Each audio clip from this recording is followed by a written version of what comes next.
Le lavoir est à la fois un espace de travail et un espace de vie. On y vient tôt le matin, très tôt. Les paniers sont lourds, remplis de draps, de chemises, de vêtements du quotidien. Souvent tachés, parfois très sales et surtout mouillés. Faire la lessive, ce n'est pas seulement laver, c'est d'abord transporter, puis trier, faire tremper, savonner, frotter, battre, encore et encore.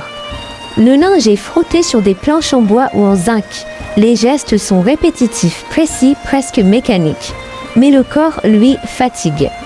Les mains s'abîment, la peau se fend, les doigts rougissent sous l'effet du froid ou des produits utilisés. Dans de nombreuses familles, la lessive ne se fait pas tous les jours. On attend, on accumule, et puis vient ce qu'on appelle la grande lessive. Une journée entière, parfois deux.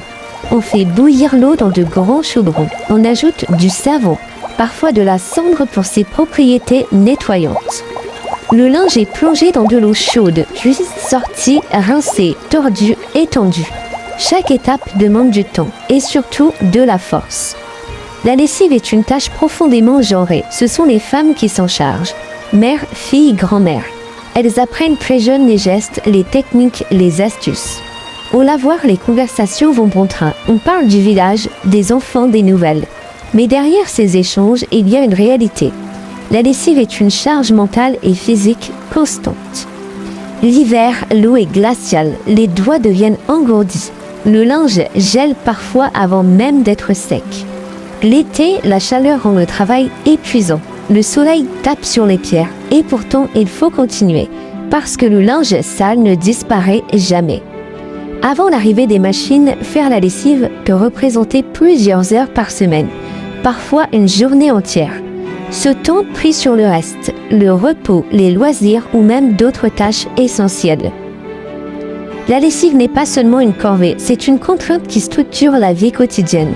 Elle impose un rythme, elle limite les déplacements, elle fatigue durablement et surtout, elle enferme. Alors quand au milieu du XXe siècle, une machine promet de laver le linge à la place des femmes, ce n'est pas seulement un objet qui arrive, c'est une révolution. Les premières machines à laver arrivent en France. Nous sommes à la fin des années 40, la France sort lentement de la guerre. Le pays se reconstruit, les villes, les routes, mais aussi les foyers. Et avec cette reconstruction arrive une idée nouvelle, le confort moderne. Dans de plus en plus de maisons, l'électricité devient accessible. Elle n'est plus un luxe réservé à quelques-uns, elle entre dans le quotidien. Et avec elle, une promesse, celle de machines capables de remplacer le travail humain. Réfrigérateur, aspirateur et bientôt